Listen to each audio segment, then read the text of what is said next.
Chris, you have many, many things going on. I couldn't even come up with a concise way to describe what you've got going on. So could you tell the audience who you are, your roles, your businesses, all that good stuff? And you expect this to be concise? Was that the goal, or to Somewhat. I have many skills. Being concise is not inherently one of them, but let's see what I can do. Um, Chris Ciccone. So I was born and raised in Montreal, Canada. Still here. Love it here. Love the culture. Love all those bits and pieces. Don't love the winter, but it is what it is. Got to take the good with the bad. I am the director of sales and business development at Knowledge Now. I guess you could say that's my traditional 9 to 5. And then all of the other hats, both figurative and literal, that I wear.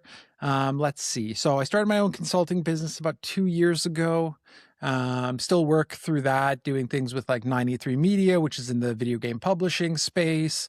I started my own coffee company last year as well. So running that with a few friends. And I don't know. I think that's it. I don't think I have anything else on my LinkedIn bio. So let's go with that as being the major things that keep me busy day in and day out. Is a Lego builder one of those? Lego builder, shoe collector, father of a 2.5-year-old, wife who also probably couldn't tell you all the things that I do, but she puts up with me. So, it's a win. Yeah, quite a few things that kind of fit into that bucket. Nice. I saw your post about in the last 90 days, you got over 5,000 impressions. Should everyone be posting Oreo cake recipes and running? It's wild how that works. How and you said 500 or 5,000, like 500,000, just 500,000, yes, patting correct. myself on the back for that one. Yes, sorry. No, no, no, don't apologize. I was just kind of goofing around, but that was and I posted about this too, how my big thing this year was at the end of the day, and I've always sort of been like this with LinkedIn, but I've always tried to follow a bit of a rigid, like, hey, I try and post every day between like 8 and 9 a.m. because I feel like that gets the best reach, and try and have like somewhat of a, well thought out post. And then I realized that like people want the more natural, just like they follow me for me, especially because the way I've posted my entire LinkedIn career, if you want to call it that. Like I've never been one to have very strong content pillars. Like sure, in sales, in SaaS, done a lot of like the BD stuff as well. So like I talk about my experiences in that world, but then yeah, talking about Oreo cake or talking about weight loss or talking about running or talking about Legos or talking about today having my name in credits for a video game, which is super cool. But like just stuff that happens to me and things that I see and things that I notice has done so much better for me than trying to stick to anything rigid. And I think as time goes on and we get more AI slop and things that make its way to all social media and all content sort of creation channels, I think people are going to resonate more and more with those like personal experiences that people feel and live through. So like, I think this type of content is going to continue to do well. And it's so much more fun for me to just talk about things that interest me versus being forced into a bucket that maybe that day I don't feel so great about sales or BD. And I want to post about something that's a distraction. And like, I can do that. And those posts can do exceptionally well as well. Yeah. I I struggle with this every day because there's to me there's the people who already made it on LinkedIn Uh-huh. years ago who have huge following and they can sort of just do whatever they want. Uh-huh. And they can attract the people they need to attract because they're basically attracting like beginners who they can sell their LinkedIn guru services to.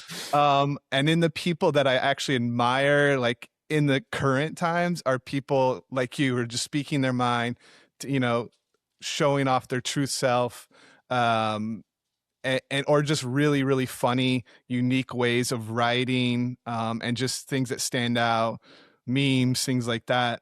So there's maybe it's a little bit of both, but I can't think of anyone that's really doing both, real like sticking to content pillars and then also has like a strong meme game. I can't think of anyone who does both really well unless you can think of someone.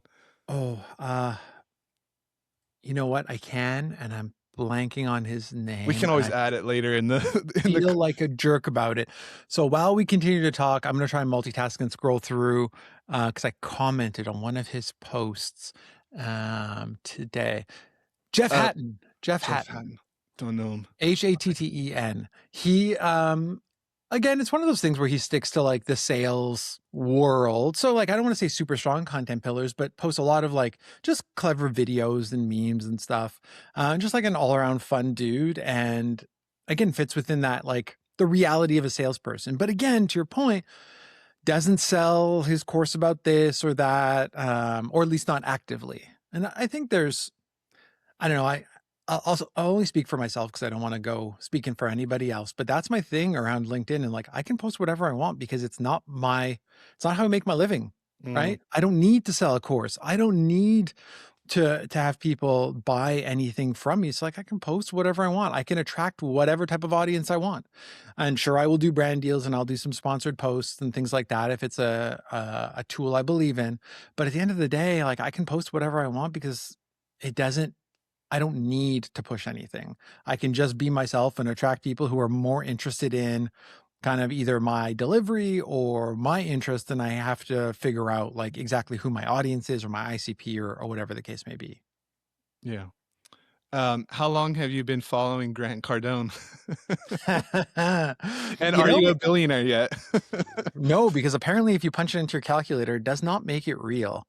Um, it was so funny. I can't remember where it started, but it was either Grant Cardone, Andy Elliott, probably one of those two who I would have followed or not followed, but just like something, whatever, something they said something stupid and I laughed about it and was like, this would make some funny content because it's So very much ridiculous. the like a la mode to, go and react to things, Alex Ramosi, all that kind of stuff. And I saw one person, or I comment about one video, and of course, the algorithm is so adept to saying, "Oh, you like this? Here's more of it."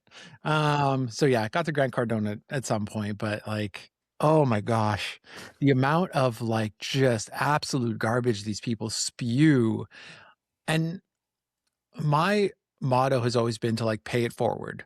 I don't have a sales background. Like I kind of got into it by accident. I had somebody who took a chance and helped me and guided me into this amazing career I've been able to build. But like there are so many people who are in those shoes, and instead of having amazing folks surround them and support them and help them build a sales career, they have these clowns who are trying to sell them their $1,000 courses that are filled with, Andy Elliott not wearing a shirt or Grant Cardone telling you to just punch $1 billion into your calculator and it'll make it real.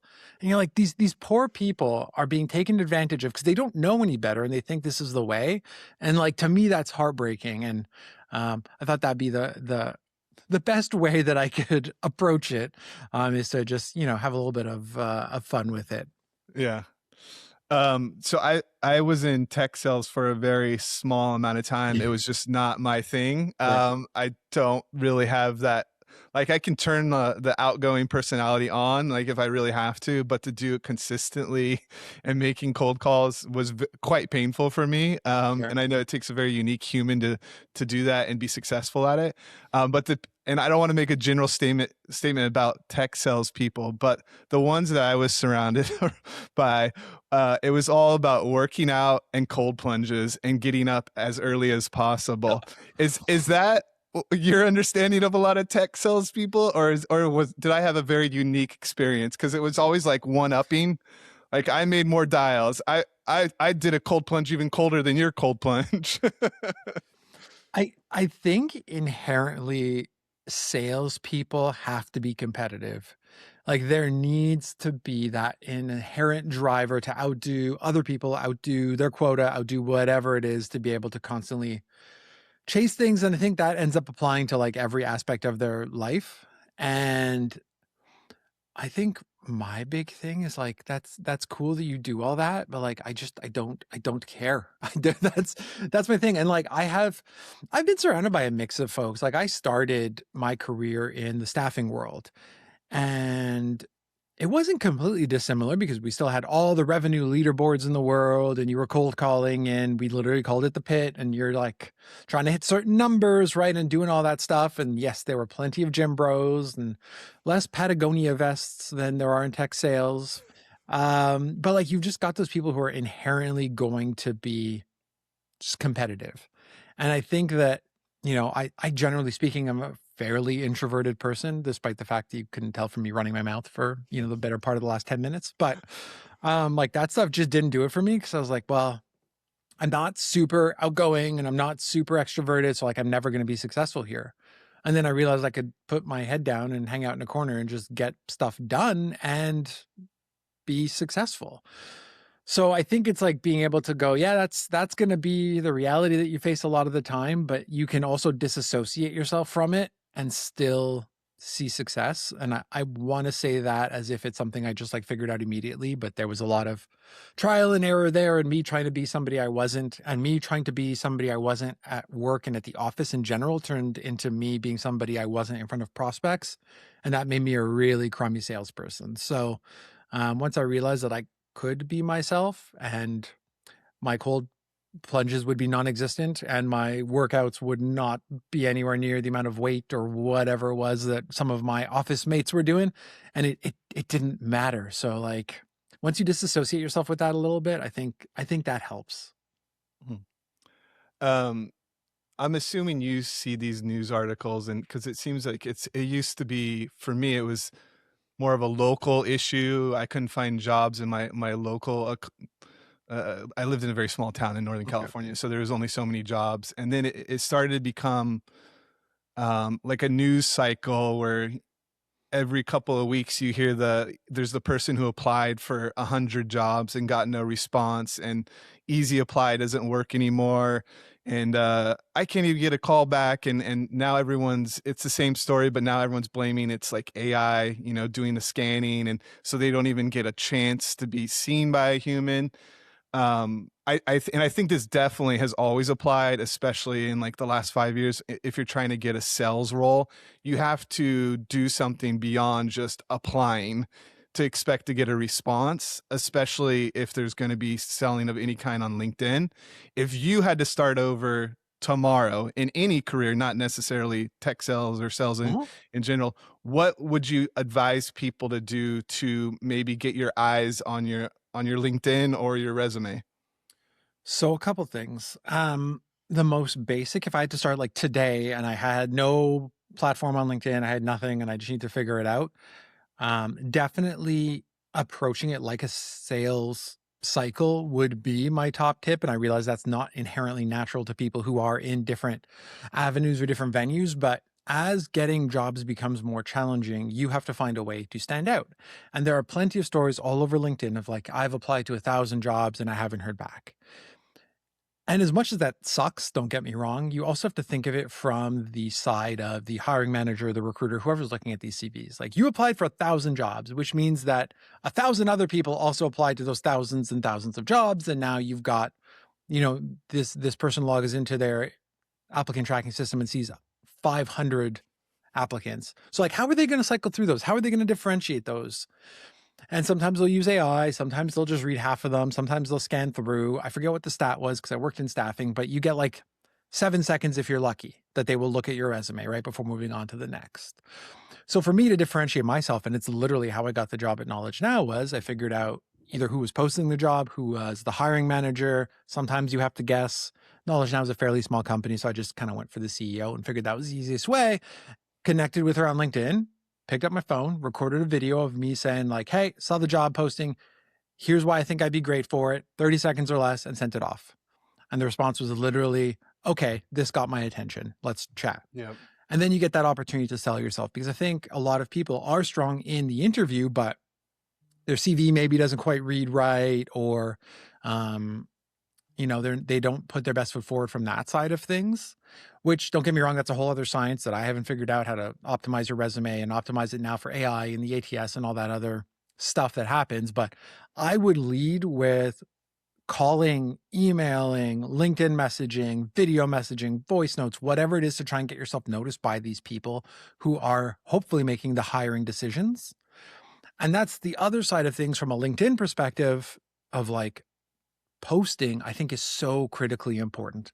And I have straight up said, like, I don't sell myself, my courses, my consulting, anything really on LinkedIn through my posts, but through the connections I have made and through the network I now have, that's where I've had the ability to be introduced to a variety of different folks. Like 2 years ago, I want to say it was the end of 2024, I got laid off.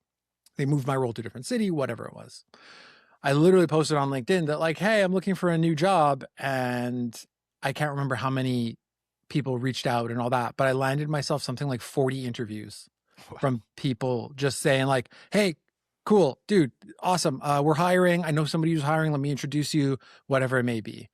So like if I had to start over, I would aggressively pursue the people who are hiring and I would start to build out my network on LinkedIn. And that could be posting, that could be commenting, that could be DMing people in your field, being like, hey, do you know anybody? But like you have to really take such an active approach. And it's really rough. If you're looking for something new, you have the time. If you're currently employed and looking to find that next role, that's where I think it's the toughest because you've got a 40-hour-a-week job and finding a job is another full-time job. Yep. I was exactly in those shoes 2 years ago where I was working a full-time job and, the requirements for once you even get like, "Yes, we wanna talk to you," but then they're like, "Do a short video introducing yourself, 90 seconds," and then you spend, like, 3 hours on that trying to, like, "W what the hell do I say in that 90 seconds to really sell myself?" Yep. And you do all this research and all these things and make sure you know who's the hiring manager, and it's so time consuming, and they put you through the ringer. These especially in sales roles, you have, like, 3 to 5 interviews sometimes, and it's a whole thing to make that happen. Um, so you have over 21,000 followers. Does follower count matter in terms of making it easier to, and I know you're not selling anything on LinkedIn, but does it make it easier to get conversations, to convert people into is it easier once you get past a certain mark, or does it still feel like you have 500 in your mind? It's it's very I almost wanna say it's cyclical. I don't know if that's exactly the right word for it, but when I started my career, I was using LinkedIn very poorly and really just trying to sell to people through LinkedIn, right, and selling the recruiting services at the time. So I had a lot of, HR professionals, talent acquisition professionals, people who weren't inherently kind of my target audience when it came to creating content. And then I started creating content and started engaging with more folks, probably more similar to me, salespeople, BD people, things like that, which again has never been my ICP. Like any company I've worked at outside of the consulting I've done for myself, they've never really been the right people for me to reach out to. And then I got laid off and started looking for something new. And I made my job hunt very transparent. Like I was posting on LinkedIn every week how many interviews I did, how many applications I made, all that. And I grew a whole ton of followers of other folks who were looking for jobs or commiserated with some of the Um, challenges and looking for something new. So like you go through cycles of who you connect with and who sees your stuff. And then who's your actual target audience. And again, now like I sell e-learning services. So yeah, I'm reaching out to more, talent learning and development folks and things like that, talent development. So again, like the audience changes a little bit. So there is definitely the ability to go out there and see like, hey, who do I have in my network and who can I leverage to try and get some introductions going and things like that. Like there are absolute benefits to that. But again, it's very cyclical where like I don't have as much in common with the person searching for the job as I did 2 years ago. mm, But then you look at some of those conversations that I had with those people 2 years ago, and you're like, "Oh, wow, like, I feel like a jerk coming back to this 2 years later being like, hey, that conversation. Did you ever end up finding a job? Oh, you did? Cool. Can you also introduce me to this guy?"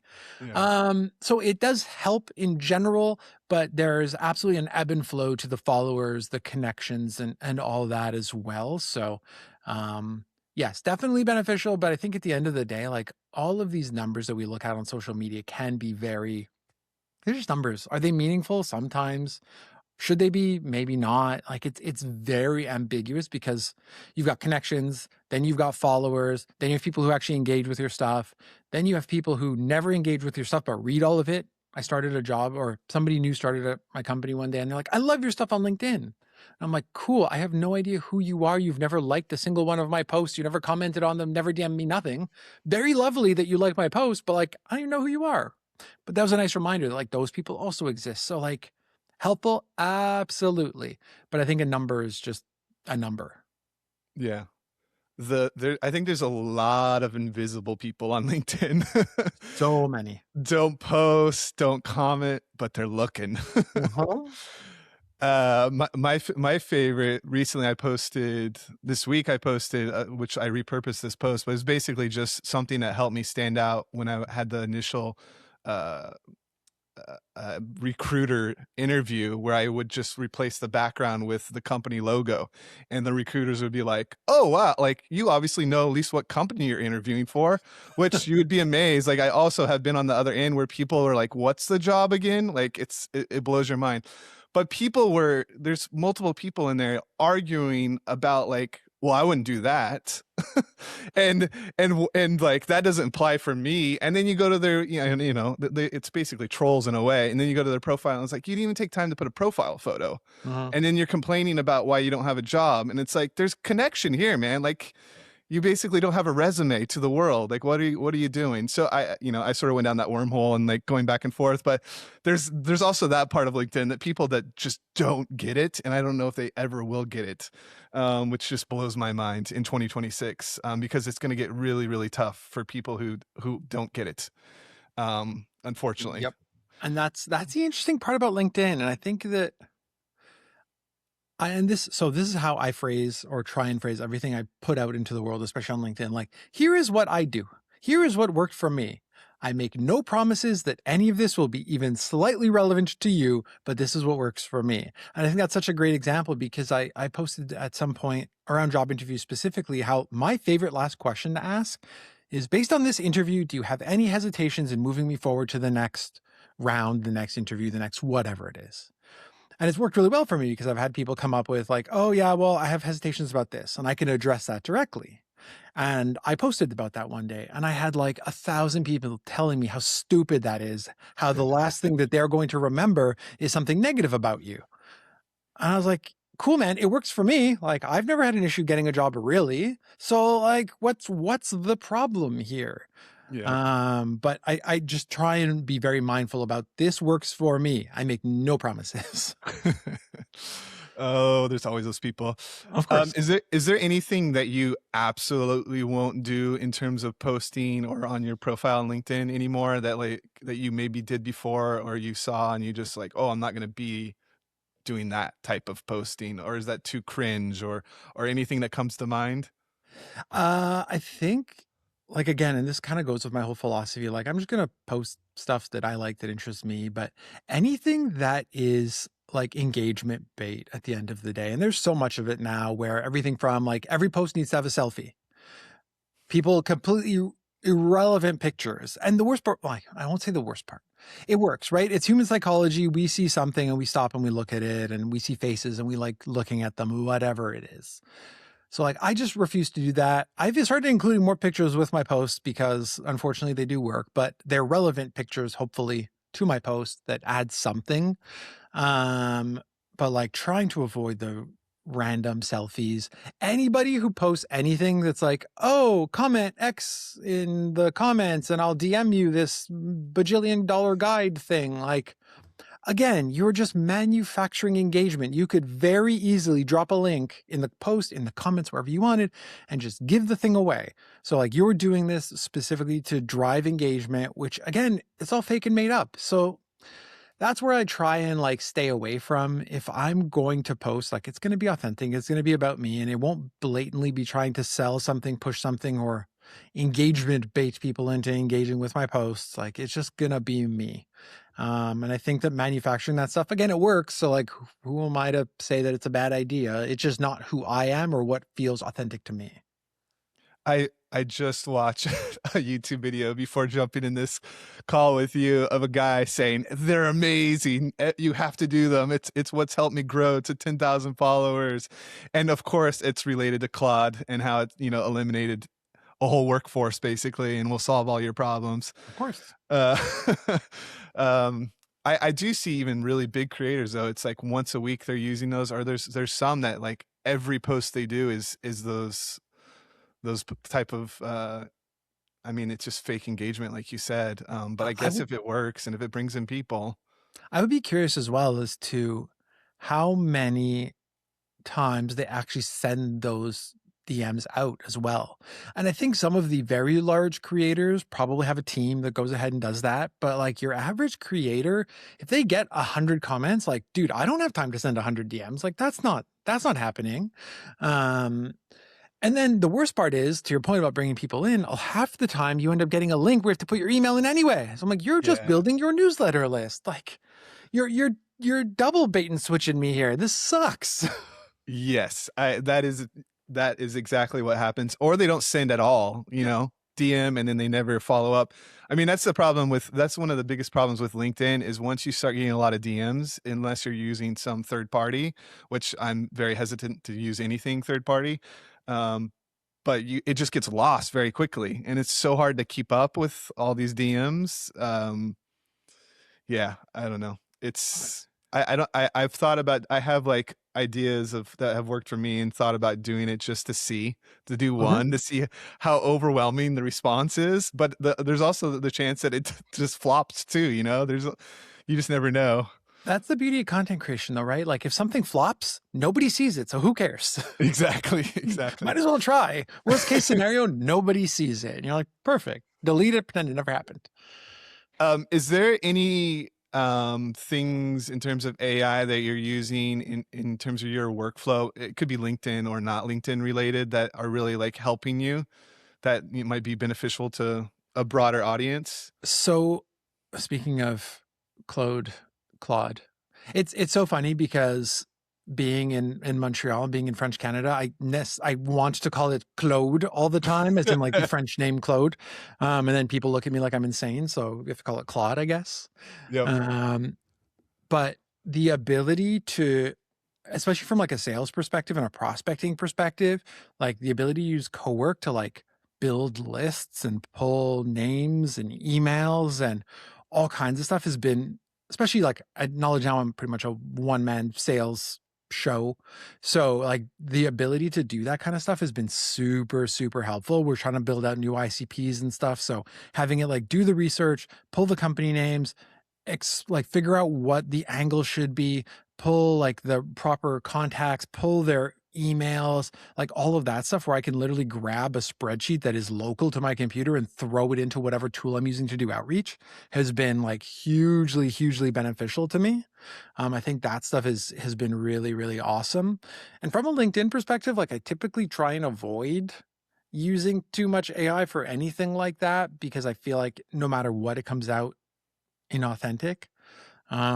Like sometimes I'll use it to just say like, "Hey, this hook sounds wrong," or like, "There's something that sounds weird in this post I'm writing. Can you just like help me tidy it up a little bit?"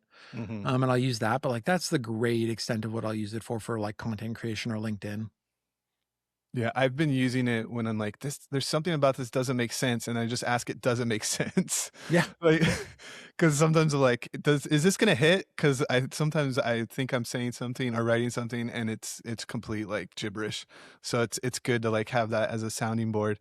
Um, 2 more questions before I let you go. I know Sure. we're reaching the almost 30-minute mark, but you're amazing. Uh, in terms of video, which one have you seen do better? Is it being funny or informative? I can't say I do too many informative videos to be fair. Um, it's interesting. I think again, like from a video perspective, people just want you to be relatable. So I think a lot of times, even if I'm not inherently trying to be funny, it's kind of just like poking fun at the situation, at life, at work, at whatever. And I think that is what inherently works for the most part. I think informative can work if you like, you have to realize that you're not a professor lecturing a bunch of students, right? Like you have to be in it, show you live it, show you understand the reality of it, and like inform that way. Like I think there is value. Um, it's so not my style, or I find it difficult to like put that kind of hat on. So I will err more on the side of like, here's what not to do than Mhm. here's what to do, so to speak. Yeah, I was looking at your videos. I know you didn't have a lot of, like, resource type videos, but the numbers were kinda split, so I was wondering what your perspective was. Um, I think that's it. I mean, that was great. I think, in the future, I would love to talk to you again. Sure. But is there anything besides your LinkedIn? Obviously, I'll tag you in anywhere we post this, but is there anything you would like to plug? I wish I did. It's funny. I do podcasts every now and again, and people are like, yeah, anything you want to like, tell people? I'm like, yeah, you Besides can your come find me on Oreo LinkedIn. recipe? Come find me on LinkedIn. Tell me what you want to hear about. Yeah, the Oreo recipe. Buy a Ninja Creamy. I'm like not in any way associated with them, but the ice cream it makes is amazing. Wait, what is Uh, it? Ninja Creamy. Never heard of it. Oh my gosh. We have a whole podcast just about it. Um, so I've been on this whole health kick and weight loss journey and blah, blah, blah. But Ninja Creamy is basically a kitchen tool that will turn your frozen block of milk and whatever you mix into it into ice cream. So you get a little container. I mix in high protein milk, some like either sugar substitute or something, and then some flavoring into it. Throw it in the freezer, take it out, whips it into basically like a soft ice cream. You can mix in stuff like a McFlurry or Dairy Queen Blizzard or whatever it may be, and it comes out amazing. And it's like a whole pint of it's like under 300 calories and has like 30 grams of protein. It has been life changing because I love ice cream and I will literally have one just about every day. So, Oh, wow. side note. I'll pass this on to my wife. You I got me at Blizzard. there's at least 2 recipes that I've posted on LinkedIn so far because the first one did exceptionally well. Ironically about Oreos too. So I think Oreos are a big thing on LinkedIn. People seem to like Mm, Oreos.